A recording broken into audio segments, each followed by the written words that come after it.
Hello, everyone, and welcome back to Minding My Mental Health. I am your host, Tanitria Williams, and I am so excited to have you here.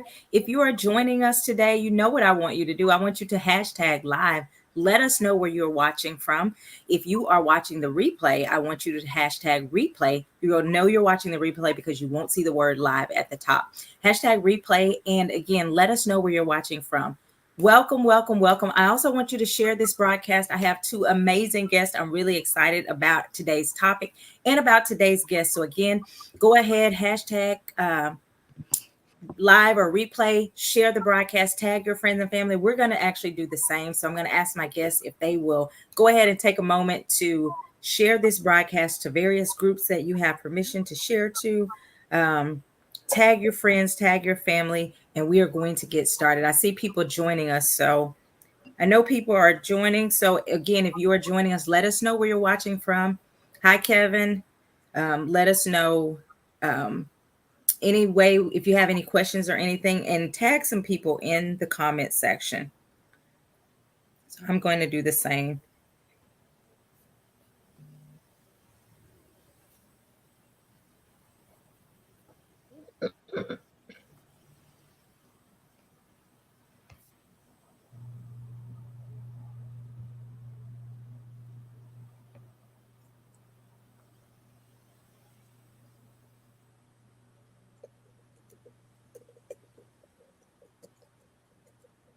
All right, tag your stories, put it in your story, all of that good stuff.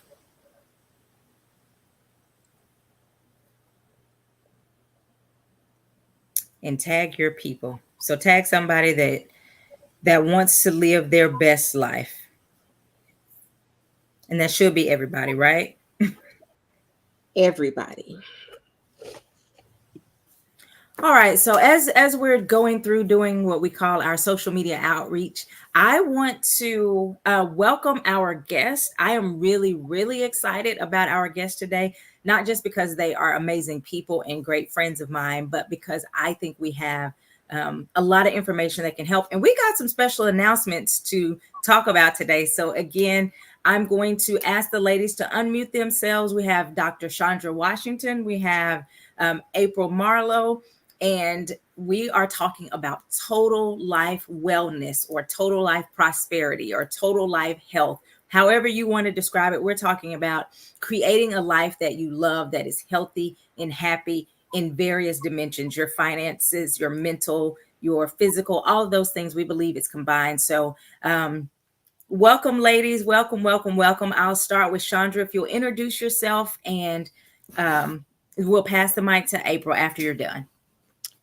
Hello, everyone. Good afternoon. I am so happy to be here today.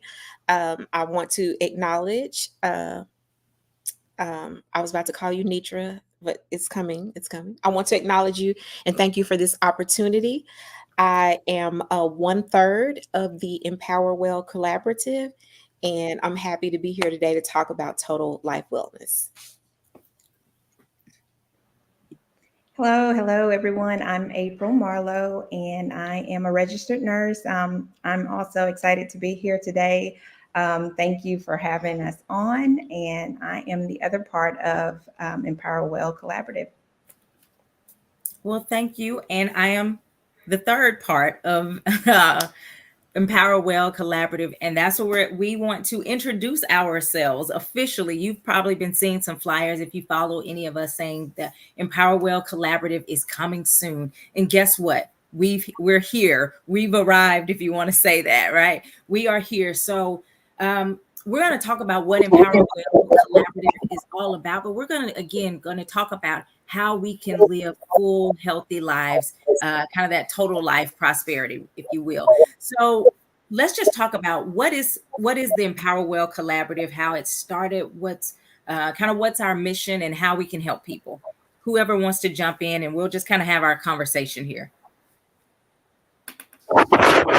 So pretty much EmpowerWell is centered around just empowering individuals to become active participants in their health and their wellness journey. So just really providing them with the resources. EmpowerWell, it kind of doubles as like the actual term, a well.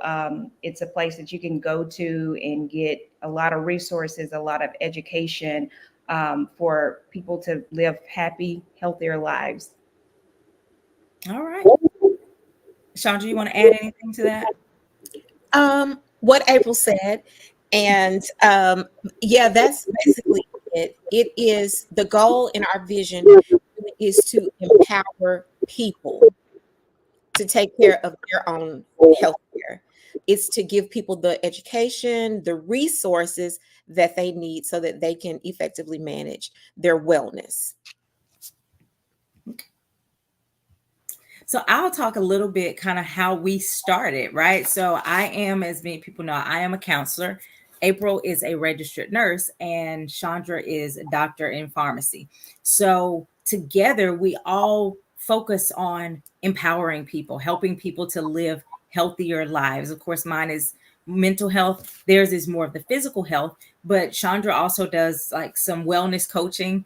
And so we just, when we got together, we realized that we all have the same goal, the same mission, as far as empowering people, like April said in our mission, to be active participants in their wholeness, in their wellness. And so we got together under actually kind of direction of Pastor Sean, who said, "Hey, I think you guys need to get together and see what you come up with." And we literally went into a room one day and just discussed our different passions, our heart, and we created this collaborative. And our hope is to be able to collaborate with other people to bring again that um, well of information. So that's who we are. Let's talk more about um, just life again with being better, right? So what motivated you to want to become a part of this collaborative? Either one of you can go. I think the thing that motivated me the most was that I had seen too many people with so many negative health outcomes. And I truly believe that nobody intentionally just neglects their wellness, and just making the connection that some people don't have the best outcomes because they honestly and truly do not know what to do. We live in Arkansas. This is no shade to the state of Arkansas, but we know that on most of the list by state, Arkansas is ranking, if not bottom, 49, 48 for so many things, maternal mortality. We just have a lot of the worst outcomes. And it's like a lot of our state is rural, a lot of people don't have access. And we're all unique in that we grew up in some of these rural areas. So, like, these are people that we know, these are people that we love, these are our family members, these are our friends. And so that's what really drew me to this is we work so much better together. So what can we do together to provide a well-rounded education that empowers people? I love that. I'll go. I think what really drew me to being a collaborator is several things. Number one, that whole idea of a well and having a place where people can go and get information from trusted people, right? We understand, because obviously, if you look at us, you see we are all African American women, and we understand our community doesn't always trust. Information from people that they don't know, even just on a more personal basis. They go, "Oh, Chandra's doing that. I know Chandra has my best interest. I know April has my best interest," or "This is a person that looks like me that I can relate to. I can trust that information." So we wanted to be able to provide something from a position of, hey, not only are we just giving you information from a textbook, we are doing that from a perspective of being a part of the community ourselves and wanting what's best for our communities. And I will just kind of ditto on what you guys have already said. And also just to mention that, um, like for me, I guess what pushed me, like seeing people, taking care of people with various histories, high blood pressure, diabetes, all of those that are really lifestyle linked conditions or diseases. that people really need to know that they have the power to change their health and really be able to push that message through EmpowerWell Collaborative that, hey, you don't have to rely on just what the doctors say, or you don't have to live with high blood pressure for the rest of your life or be obese or whatever, that you actually have the power to change your situation, to change your life. And so to be able to push that message out, I think that is just paramount for people to be successful. April, I think that's a really great segue into what I was actually thinking about asking. And one of the questions is, what are some of the common things that you all see, specifically for the African American community, but you can speak to the larger population as well, that are common issues that really are things that we can prevent based on, your respective fields? One of the things that I've seen is diabetes. That is something that it seems to me that sometimes people in our community feel like diabetes is just a rites of passage. Like, I'm going to get older. Mhm. Everybody has had sugar. I'm good. And it doesn't have to be. Type 2 diabetes really is something that is so preventable, and it's something that is so manageable.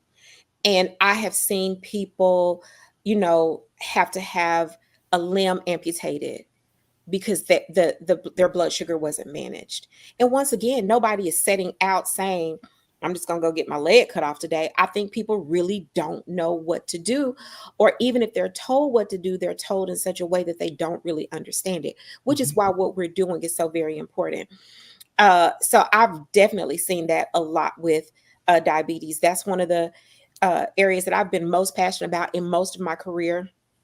Many years ago, at the beginning of my career, I worked in a clinic helping people with diabetes to manage. And it was just amazing how as people were empowered and learned, oh, if I stop drinking sodas, that can help my blood sugar. Oh, if I just walk up the stairs, up and down the stairs for 10, 15 minutes a day, that can help. And so it's those little small things. But yeah, diabetes is definitely one of the lifestyle diseases or lifestyle conditions that I believe in our community, that I've seen a lot of that really could be managed or Yeah. prevented. April, what are you seeing? I'm seeing, of course, a lot of cardiovascular diseases like, hypertension, high blood pressure, stroke. Research has even shown that a lot of, some cancers can be, linked to lifestyle choices. Of course, like Chandra said, diabetes. So for me, with the high blood pressure, I mean, that's even just weight loss, just people knowing that, hey, if you just lose 10 pounds, that can lower your blood pressure points, by so much. So just having that information out there for those specific diseases that affect our community is really important. So people they will have the next steps on what to do to manage or prevent. Yeah. And I think for me, and I don't know if it's necessarily preventable, but anxiety and depression are two things that I just see a lot of. And even if you said you couldn't prevent it, there are definitely ways that we can manage that are a lot healthier than smoking a cigarette, than getting drunk, using alcohol, using food to cope, all of these things. And even our physical and our mental, the connection between the two. If I'm stressed out, I eat. Or if I'm stressed out, I don't eat. If I'm stressed out, I sleep all the time and I don't do other things, which causes more stress because I have more things to do. So it really is a cycle. And so I want to get the word out about how we can teach people how to better just take care of their overall health so that, again, we can kind of live, I guess you'd say, that the best life. And both of those things that you guys talked about, I've definitely seen in my family. My grandmother, my uncle, my other grandmother all had limbs amputated. And so you just stop and you think about it, you go, I saw them overcome, but I also don't want to experience that. Right. And so I think it's really, really important that we say, hey, Just because I saw that in my family, like Chandra said, does not mean that it has to be my story. And go ahead and put that in the comments. It won't be my story. Cycles are there, but they are meant to be broken, right? You do not have to continue just because you've seen something cycle in your family. High blood pressure, diabetes, heart disease, all of these things, especially the lifestyle diseases, they can stop with you. And so we want to encourage you to um, take that step. Let's talk about breaking some cycles. What are some things in your own life that you have stopped doing or start doing to break some cycles in your life?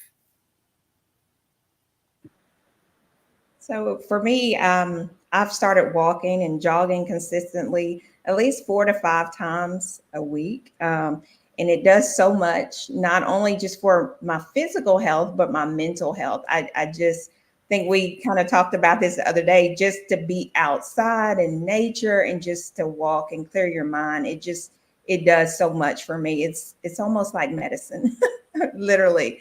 So, walking and jogging, for me, I pay more attention to like the foods that I eat now, like the nutrition facts, because a lot of things that we think are healthy are not necessarily healthy. When you take a look at the package and it's like 52 grams of sugar in it, and you're like, oh, I thought this was considered healthy, so to speak. So doing that. And the other thing I would say is just really honing in and listening to my body and knowing when I need a break.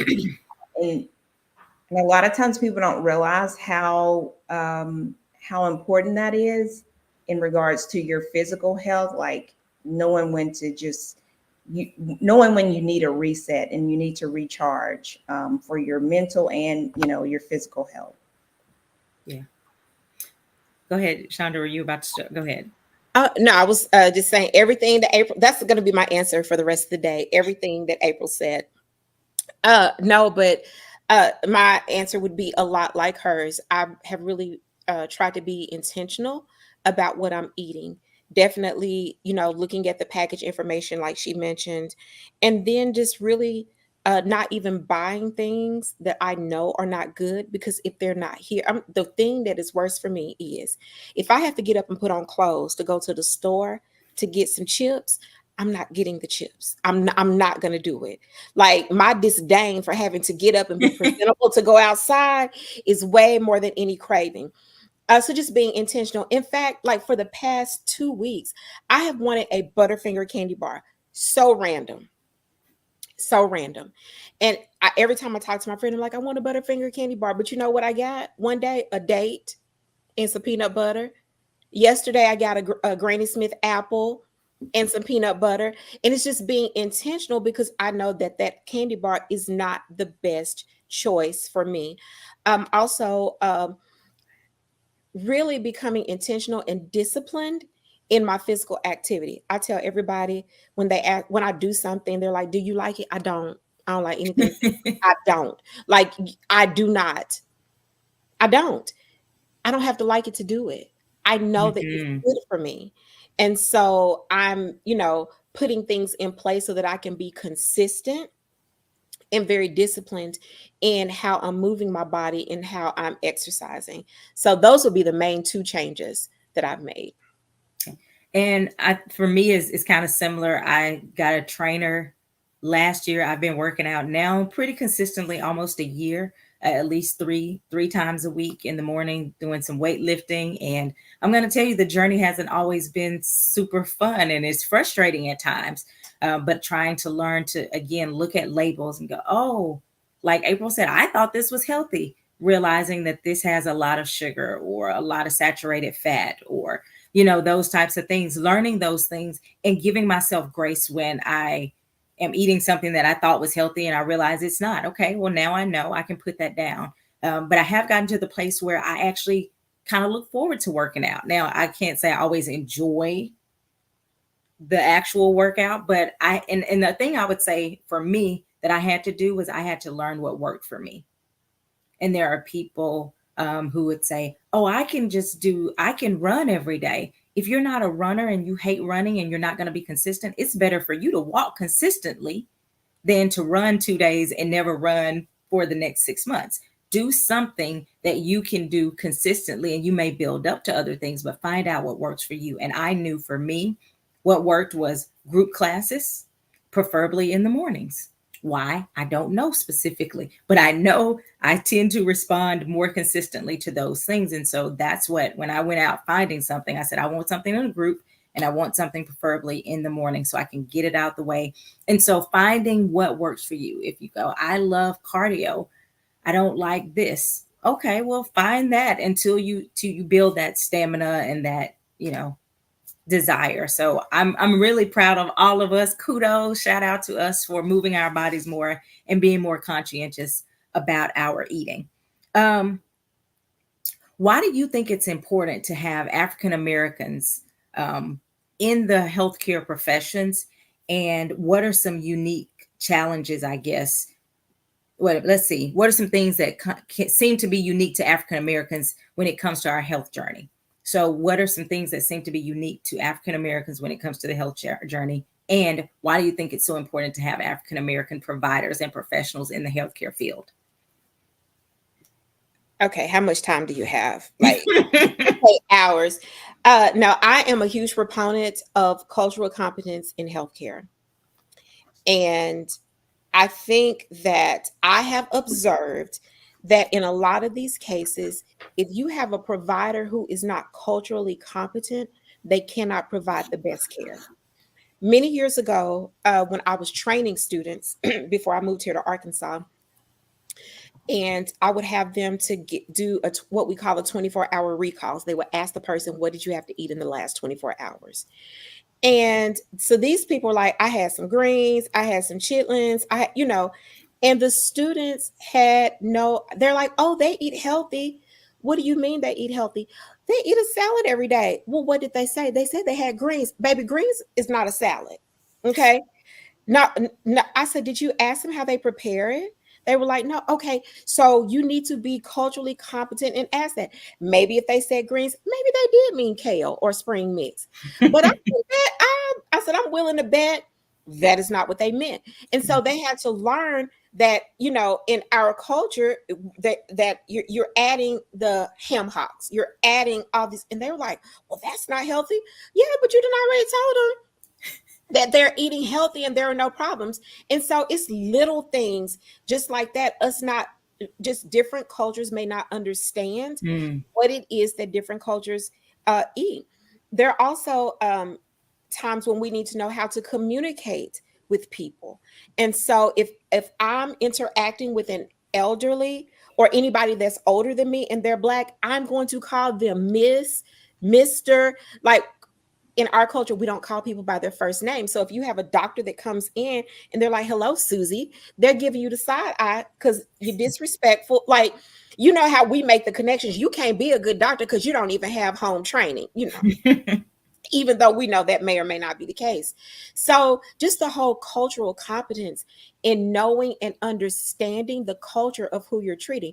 And the culture is not always just something that is, by race or ethnicity, but even if you're talking about rural versus urban, even though I guess Little Rock would be considered urban, but if you are from a major city and you go to Bearden or you go to Camden, there are some cultural things that you may not understand because you weren't raised there and you just haven't lived there.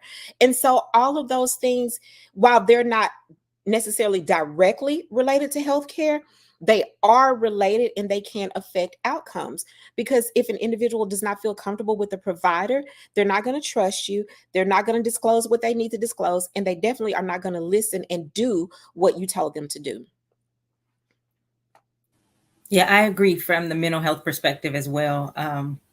Seeing people just be thankful that they found someone who looks like them, that they can talk to candidly about whatever is happening. And I can remember specifically 2020, there was a lot of racial tension in the world, as we all know.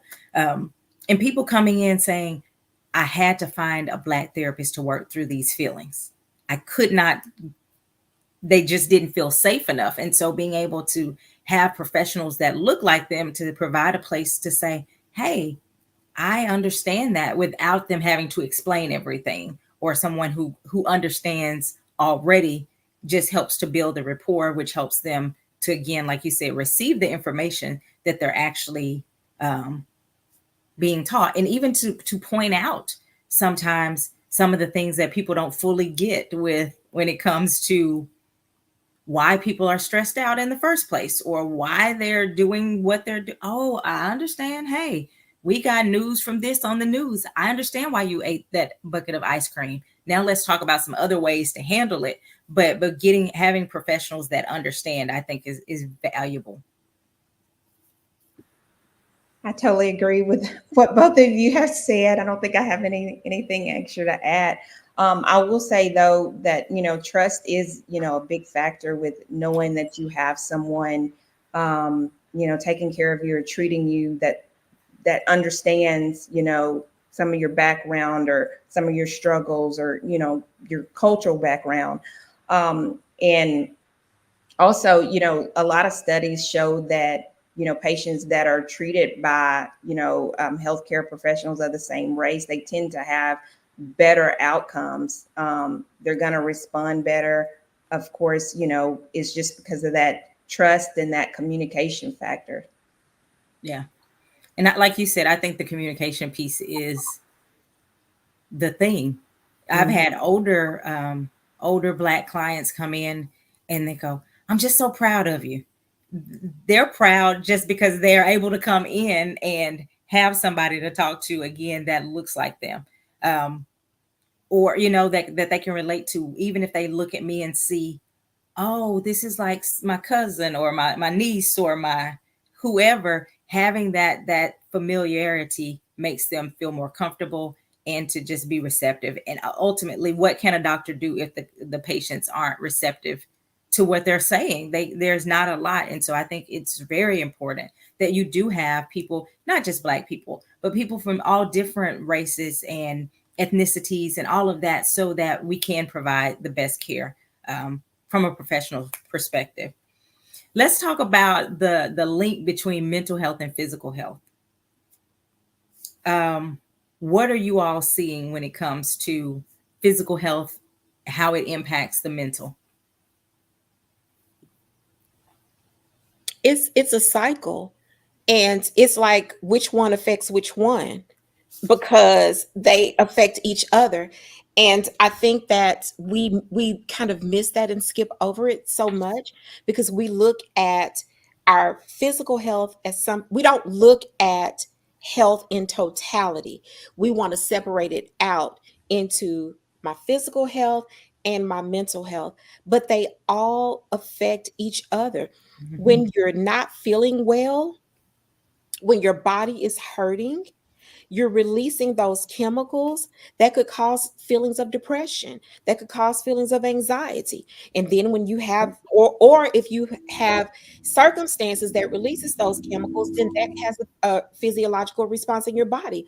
Like they all affect each other, and we tend to only focus on what we can see. So it's easy for us to talk about overweight and obesity because you can see when someone is gaining weight. It's easy for us to talk about diabetes because we can look, through your meter and say, oh, your blood sugars have been out of whack. Like we can see all of those things, but you can't necessarily see when someone is depressed. Yes, there are signs and symptoms, but to the untrained eye, you may not easily recognize them. You can't see when people are feeling anxious. You can't see some of the other emotions that people have. And so their wellness is about the total well-being, not just one part of them. So they're definitely interconnected. And I would even venture to say that a lot more people um, don't really acknowledge the mental wellness because of the stigma, because of all the other things. We're like, oh, I'm just in a funk. Let me just work through it. No, go talk to someone. You know, if you're prescribed medications, and I know people are like, that's of the devil, because I know that we're all believers, and they're like, oh, pharmakia is a demon. And it's, listen, let me tell you something. If you need some serotonin in your brain, and your brain cannot produce the serotonin on its own, get you a SSRI that can help you out in that area while you're believing God for your healing. Like you can do both of them at the same time, but yeah, they're definitely interconnected. Yeah, I see that all the time. And I actually, it's so funny because sometimes people will come in and they are, obviously sharing some tough things oftentimes. And I'll say, what I need you to do is I need you to start walking every day. I need you to get some sunlight. I need you to drink more water. I need you to get some rest. And I will say this because I need them to understand. I'll say I'm not minimizing what you're going through, and I'm not giving you some simple band-aid. I'm telling you these things will help you to use the other things that we're talking about. Having your physical body in a place that it can function well helps you to be able to have clarity of mind. Getting that sunshine, getting the vitamins, all of those things help. And oftentimes it is in my assessment when I will say, well, how are you sleeping? What is your eating like? That's when we get to the real issues. How are you, well, what's going on? And those questions are oftentimes the questions that really unlock um, kind of what's going on mentally for them, because they'll say, I can't sleep. Well, let's talk about why aren't you sleeping? Or I'm eating too much, or I'm not eating at all. Well, let's talk about it. Well, I get stressed about this. And again, it just opens up. And so if we keep trying to disconnect our bodies, we're going to have problems. When we say, hey, it's about having my physical, my mental together, I think we just are better. April, you actually did a lot, probably more direct care in the physical, like back to back. Tell us kind of what you saw as far as the mental, physical from the nursing perspective. So, some of what I've experienced, like when patients or people are like diagnosed with new things like diabetes or heart disease, sometimes just even the stress related to managing the disease, like, or you guys mentioned like getting your leg, you mentioned someone in your family getting their leg amputated, but like just imagine being able to move around and being able to do things on your own and just get up and go, and then all of a sudden you're missing a limb, having to adapt to that and adapt to a new life and depending on people. And so all of that can bring on depression and anxiety and all of these mental health issues. So you see it a lot, especially with a lot of chronic diseases, because people are trying to cope and figure out, how do I manage this?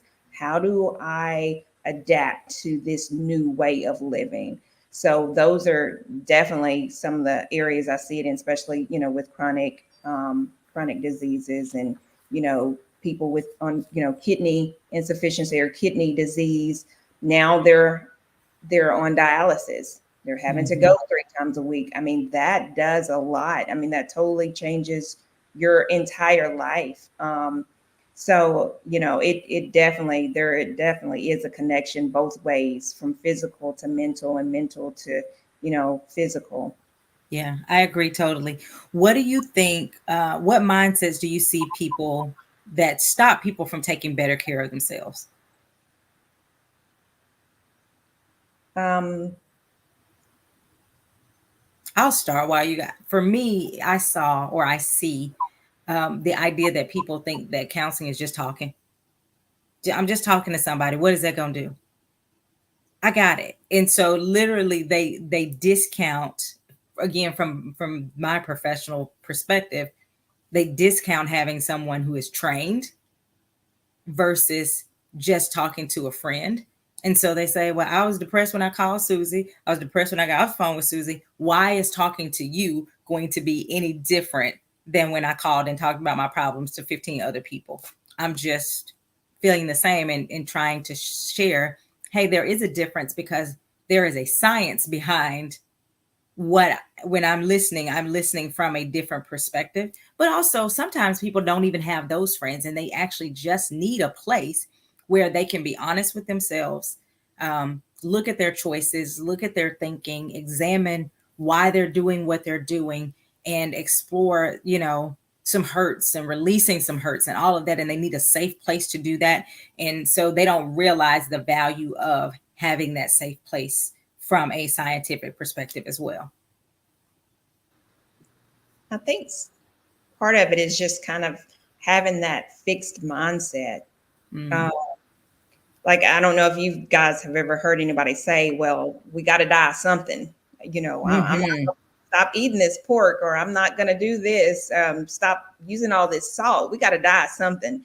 And so just having that fixed mindset that, you know, I'm just going to die something, and the reality is you don't. You have to develop something, some new information, to help change that mindset. Um, and the other part that I think sometimes people think things are too hard to change, Hmm. like if you roll out something like, oh, I have to eat vegetables, the all the servings of vegetables and everything. I have to exercise and do all of this. I have to drink my 8 to 10 cups of water. I need to do everything perfectly, except, instead of just saying, okay, I'm going to start where I am. I'm going to start in Hmm.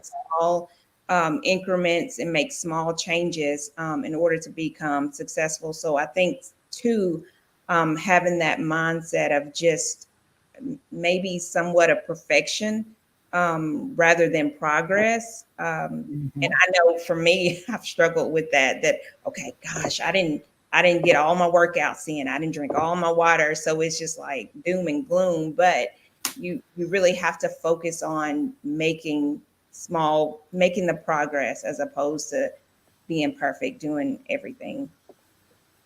No, I think that's great.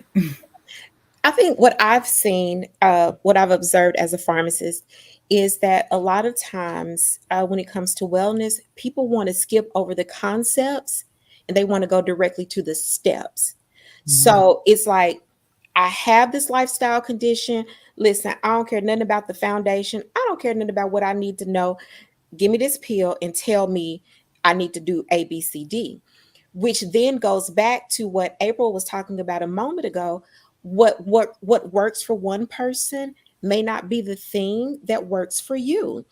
And so a lot of people tend to get the overwhelmed, they tend to get frustrated when the focus should be on the concepts, the focus, which is why what we're doing is so important, because the empowerment is giving you the concept and saying, hey, this is what needs to happen. If you lose 10% of your body weight, you can expect to see an improvement in these lifestyle diseases. So that's the concept. The step is individual, because how April loses Hmm. the 10 pounds will be different from how Nitra loses the 10 pounds, which could be different from how I lose the 10 pounds. But they feel like it's a silver bullet and it's a one stop shop, but wellness really is individualized.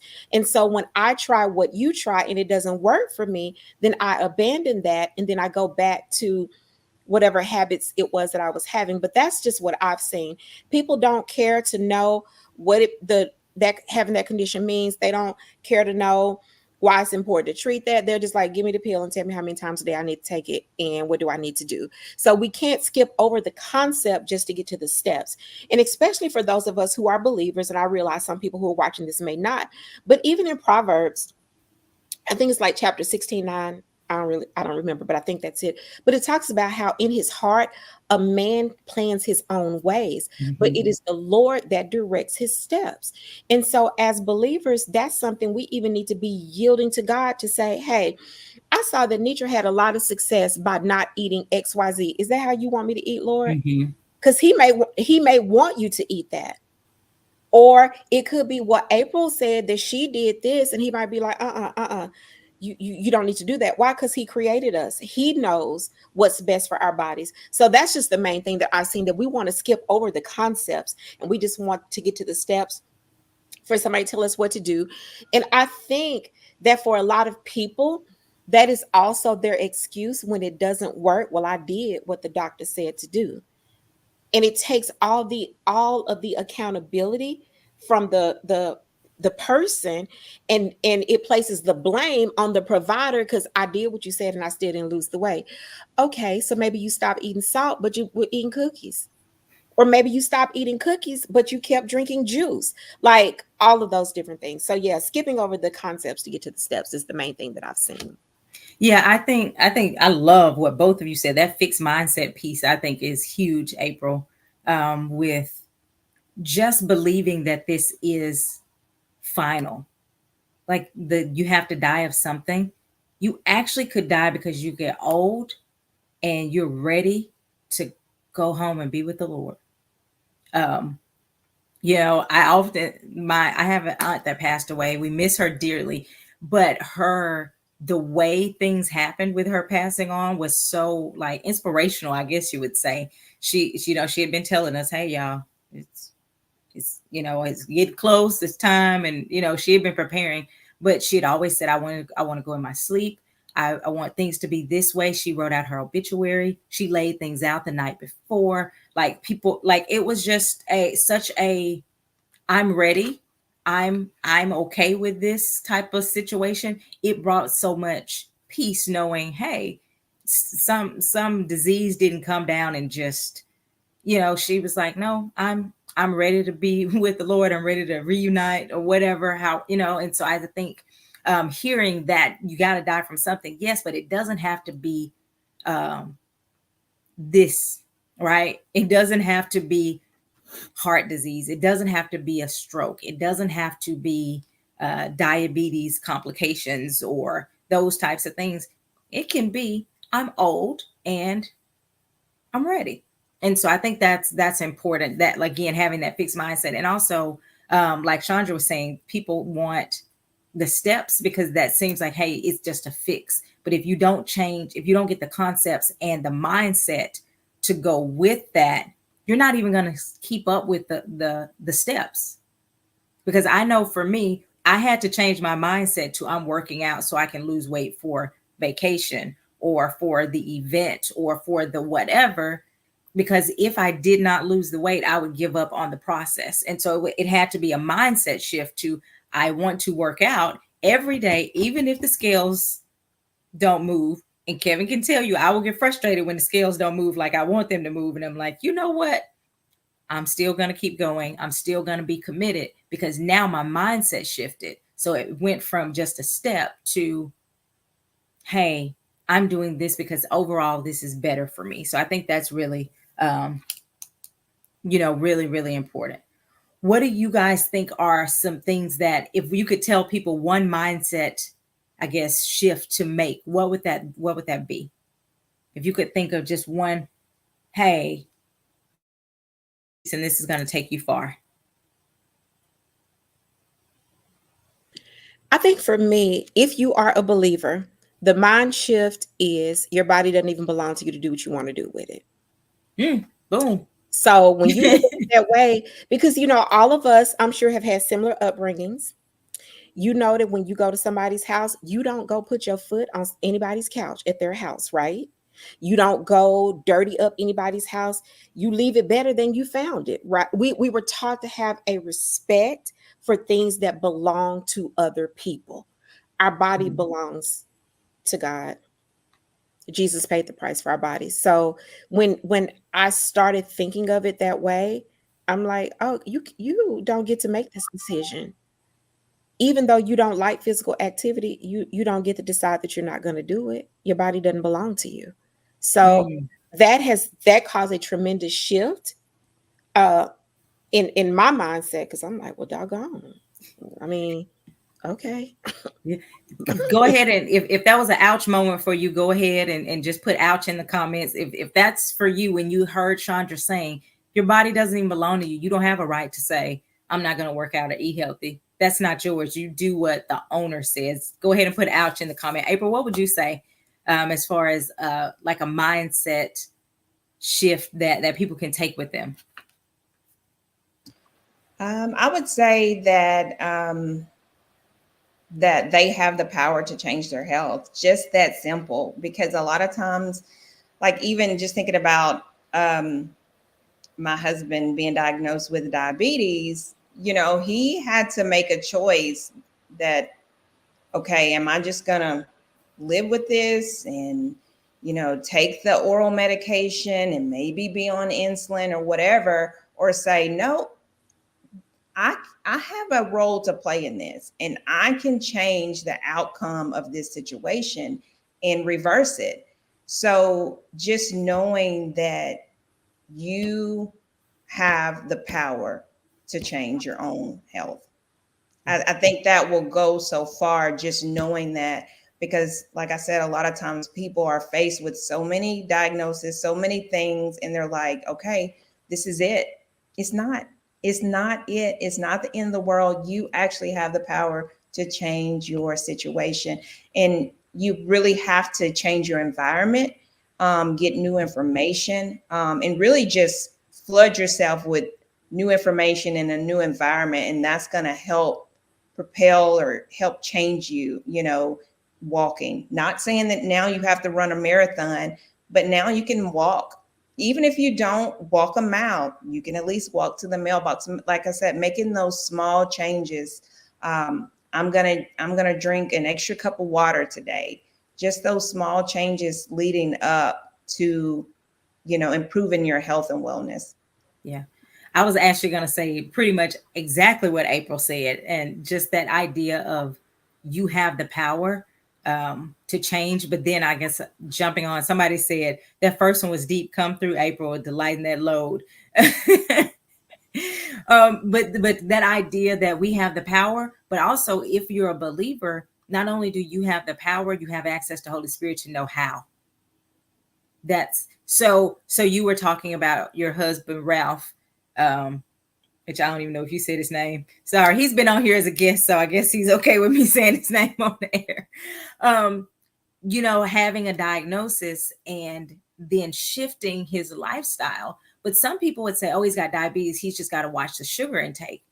But Holy Spirit told him about meat and other things to watch out for, right? And so I think it's really important not to just say, oh, I already know what to do, but to say, okay, Holy Spirit, what am I to do? Because Holy Spirit may tell one person, hey, you need to cut down on the meat and the sugar, and somebody else, you really just need to focus more on doing this other thing. And so I think that's really important to know. Not only do we have the power, but we also have access to the wisdom of the Creator to be able to, really improve.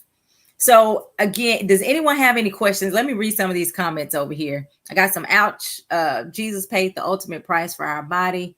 One person says some people like to remain in their safe place with people that will tell them what they want to hear than with people that are professionals that will tell them the hard stuff. And I think that was when we were talking about, just talking to a friend versus going to a professional.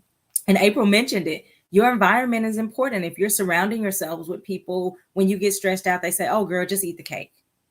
When you are angry, they say, oh, girl, just, do this thing. Well, those people, their comments are being seeds in our life. And if you're not aware of the things that you're constantly hearing, that will take root in your life. It will grow up to produce a harvest in your life. It will grow up to be a big tree, if you will. So yeah, you have to be mindful of your body. So everybody, I don't see any questions, but again, you guys let me know if you have questions. We can always come back to that. I want to talk about the EmpowerWell Collaborative first event. Let's talk about this event that's coming up this Saturday in Bearden, Arkansas. June 1st, we are having the Health Empowerment Summit, and I am super excited about it. If you are in South Arkansas, in driving distance, if you're in Arkansas, Upper Louisiana, wherever, if you're in driving distance, you need to be in the place. Why? Because we are going to bring some very, very valuable information. So we have Chandra will be there. April, I will be there. We also have Ben Owens from Bearden, Arkansas as well. He is a life insurance agent, and he's going to be there talking about your financial health, because so many times we didn't talk much about it today, but people don't go to get counseling, or they don't go to get their preventative care because they're afraid of having to pay that copay, or they don't have insurance, or they don't have the money. And so money can stress you out too. Money can, sometimes we eat off the dollar menu because it seems cheaper than to say, hey, if I go to Whole Foods, that's way more expensive than me, again, grabbing that thing off the dollar menu. And so we're going to talk about how to improve your life with life insurance and ways you can utilize that while you're alive, and ways you can help set your family up after your transition. So we're going to be talking about that financial piece as well. And then we have Miss Kimberly Johnson, who is going to be there doing some Zumba. I'm excited. We're going to get our bodies moving. So again, if you are in South Arkansas, get there. Kimberly's going to get us started that morning with some fun Zumba. We also have partnered with or collabed with the Arkansas Minority Health Commission, and they're going to be there doing some testing. What do you call it? Screenings. Yes, some screenings. So you guys can go ahead and jump in. Anything you want to say about the event this weekend? I hope that everybody who is within driving distance will decide to come. This is kind of like a full circle moment for us. And Nitra, I don't know if you remember this, but like years ago, I think I had been in Bearden and I got lost. Remember, I was calling you laughing because I had gotten lost. That was years ago. And you were like, I really, I have this vision to do something here to do. And like, this is a full circle moment where we are seeing the manifestation of those desires and dreams that God placed in your heart. And it's very special for us because this is where we're from. These are our people, and for us to be able to use our God-given gifts to help people who have sown into our lives, for people that we've known our whole lives, for people that know our parents and all of that, it really is a very full circle moment. So I just hope that everybody who can come, that you will come out there. I mean, to get a free screening, you're not having to go through your insurance. You're not having to pay a copay. All you need to do is show up and get your screening. To get the information, the empowerment, because that's what we are there to do. So everybody tell somebody, y'all meet us over there at the center. What is it called now? The F.O. Jones Auditorium. F.O. Jones Auditorium. See, you can tell how old I am because, baby, we called it the center. I don't know what That's it's still what we call it. It's just the official name. Okay. So meet us over there at the center. And we want to give back to our communities. We want to be able to walk in our kingdom mandates and the things that God has asked us to do. And we want to be of service to the kingdom and serve the people in that community while we're there. So I've already said, I think I made a post. I'm like, listen, if you're in Bearden, if you're in Fordyce, you can be in Eagle Mills, Harmony Grove, Camden, Hampton, Harrell, New Edinburgh, Warren, like all you in driving distance. So Thornton, and whoever, Carthage, Farindale, whoever else I missed out. Yes, come. As you were talking, like I said, that's something that God put on my heart a long time ago. And I think about, I don't know if y'all ever pay attention, if you ever go to Walmart and you just look at people, the number of people that are in Walmart and they are hopping or literally looks like they are struggling to breathe or struggling to walk, just to like it. Just the next time y'all go to Walmart, I want you to just pay attention to how many people, if you just look at them walking through, you go, they look like they are struggling with their health. You would be amazed at, and I don't know why it started jumping out at me so much, but it did. And every time I was like, some of these people literally are struggling to walk, to get into the building. They are when they get there, you hear they're out of breath. That is not God's best. It's not. And now there are things that maybe are outside of, out of our control, but a lot of that stuff is, again, preventable lifestyle. And so it just became this burden. Seems like a bad word, but in the sense of this desire, I want to help, so that when you go to the store, you're seeing people walk in, getting their stuff and being jovial. It doesn't mean that they're unhappy, but definitely you could see a lot of people struggling with things. And so just saying, hey, if we can do something to provide some education, to provide some knowledge that someone may be able to shift from, because I stopped eating pork, I don't know, in a long time ago, probably 20 something years ago. But then I thought about it when God told me to do it. He was like, you had at the time, it was 3 out of 4 of my grandparents have passed away from massive heart attacks. So that was something that I was like, okay, well, if all I have to do is stop eating a pig, I'll do that. If all I have to do is not eat a pig. Now, did I like it? Yes, I did. And I'm not even telling you how you have to eat. I'm telling you that when God tells you or shows you something, to realize that He's not taking something from you, or even your doctor. Heck, if you're not a believer and your doctor says this thing is not good for you, listen and say, hey, I may not want to do that.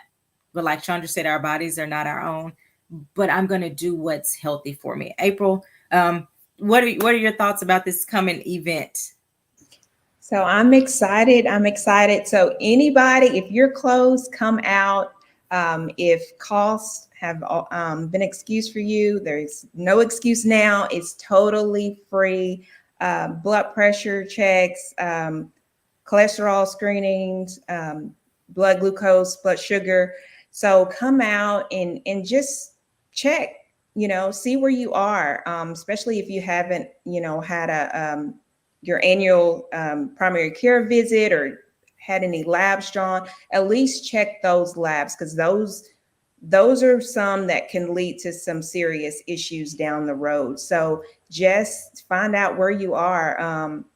And come out, like like you guys mentioned, we'll be there. Nitra will be speaking on mental health, and Chandra and I will cover the physical aspects and practical ways to improve your health. So come out; it'll be a lot of fun. Zumba, just come out and take an active role in improving your health. Now, Chandra, we were talking. I was talking to both of you ladies this week about not eating before you get your screenings. Can you talk about that a little bit? If people are knowing they want to get that screening, possibly some things that they might want to do.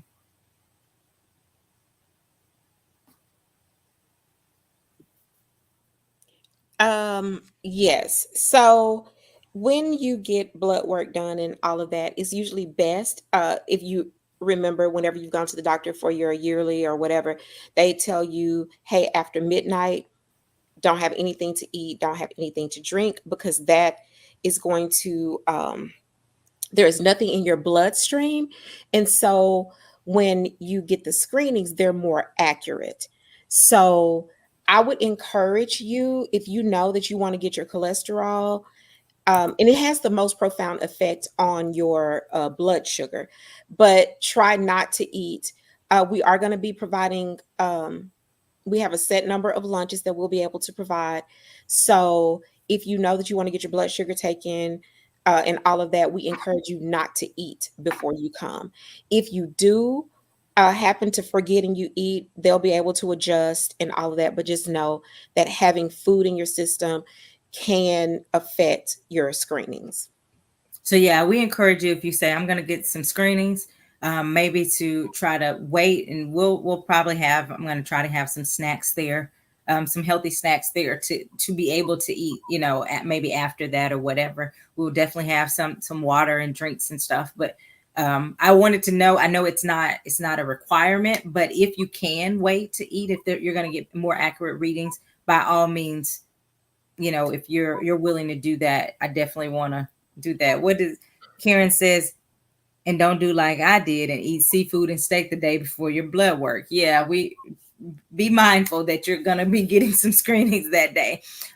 We don't know yet. We know that there is a possibility that Ambetter may be there to get people if they don't have health insurance. And so we have some special guest tagging along with the Minority Health Initiative that we don't have, I guess, guaranteed, but we're going to have some people there that's going to help you. And honestly, if we don't know the specifics of how to help, we can probably get you in the right direction to help you on your journey. So if you say, I don't have any health insurance, I don't know what to do, we can give you some information at least to get you started in the right direction, right? So again, show up, be ready to change your life, be ready to take the initiative.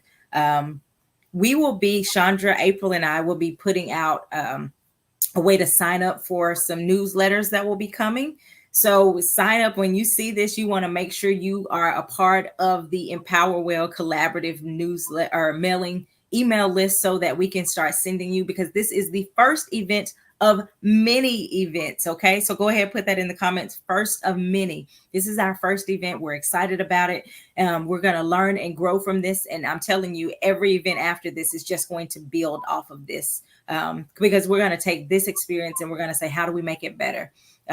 How do we improve it? How do we grow? How do we expand? So again, thank you all for joining. Let us know if you have any questions, any comments.